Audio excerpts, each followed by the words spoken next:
Hello and welcome back to Tush Trains. Today I want to go over a common subject that many people do ask, which is, does cardio kill gains? So let's first go into the myth versus the reality of this. So lots of people say this one sentence, which is, cardio burns muscle and makes you weak. Now I just want to say this is not true. It's not as cut and dry as that. You have to think about reality. So the reality is that cardio only leads to muscle loss when improperly programmed. This means excess volume, under recovery, and poor nutrition can lead to muscle losses. I just want to cite a study here from Wilson. I think it's a meta-analysis done in 2012. So this meta-analysis basically came to the conclusion that cardio and strength training can interfere with gains only under certain conditions, which is excessive running and improper training. So just to summarize that, muscle loss can happen by a training imbalance and poor recovery. These are the most important factors to think about. Let's talk about the science behind cardio and muscle loss. So there is something called the muscle protein balance, and this is basically an equilibrium. So the muscle mass you have depends upon two things, which is muscle protein synthesis, which is MPS,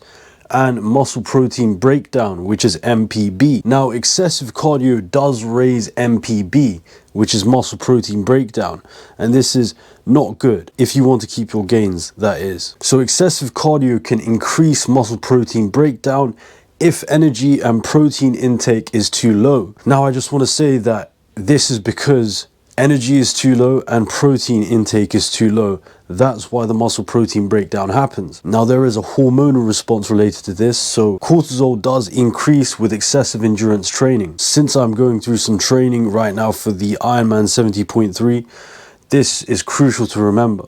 So the long training periods that I'll be doing will raise my cortisol. This is not good for my body and this is not good for my hair, but still I will have to do it. Also, the levels of testosterone and growth hormone will decrease if recovery is inadequate.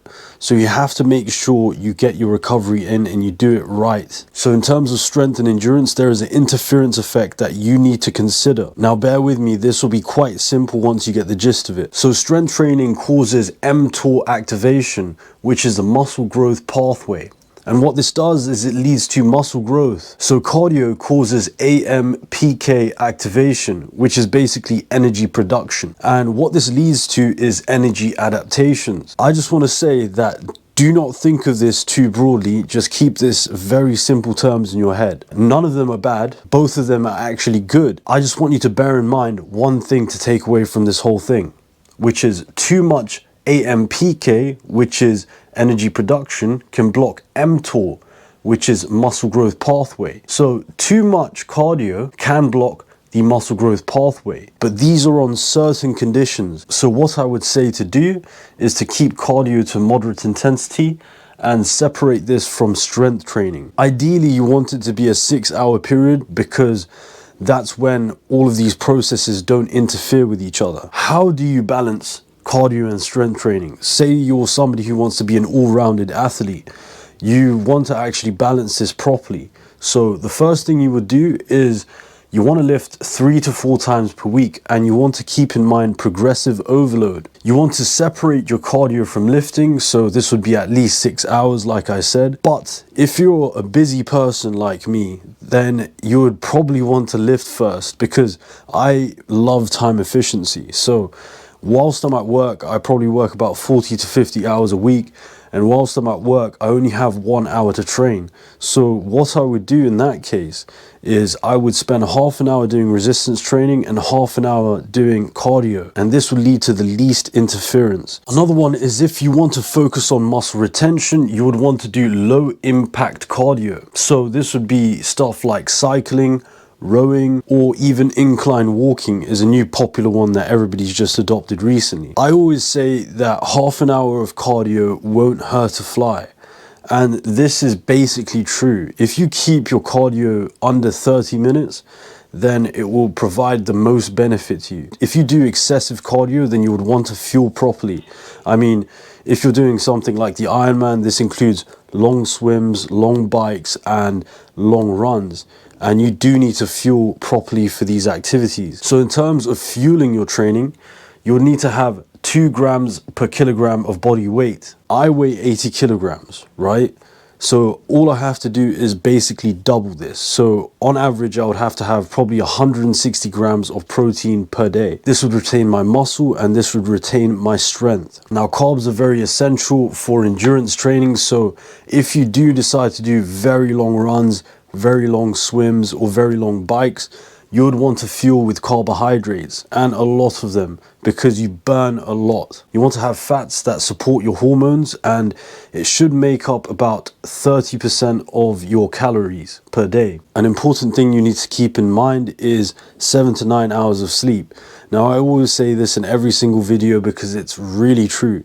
If you don't get the sleep you need, you'll be mashed up. There'll be no way to actually do what you need to do throughout the day, and it will hinder everything in your life. Sleep and recovery is incredibly essential. You also want to do deload weeks because this prevents overtraining. Now, deload weeks is when you just don't do so much. So deload weeks is basically when you reduce the volume or intensity of the workouts. Now, this could help you in various ways because this definitely prevents overtraining. So the key takeaways from all of this is that cardio kills gains only if done excessively without proper recovery, only if paired with poor nutrition or underfueling, only if it interferes with strength training in some type of way, like we mentioned over here. So how do you actually keep the gains? You keep the gains by doing strength training probably about 3 to 4 times per week. You keep the cardio short and strategic. Like I said, half an hour should do. You want to eat enough protein and calories throughout the day to support your training. So if you're doing endurance training, you're going to need a lot more carbs. If you're doing strength training, you're going to need to have protein, but just make sure you get the right nutrients to fuel your training. And the last one I always say is to prioritize your recovery and sleep. So if you found this useful, be sure to like and subscribe because more is coming soon, and I just want to help as many people as I can just to get to their goals and meet their targets. So thank you for coming to my talk, and I'll see you on the next one.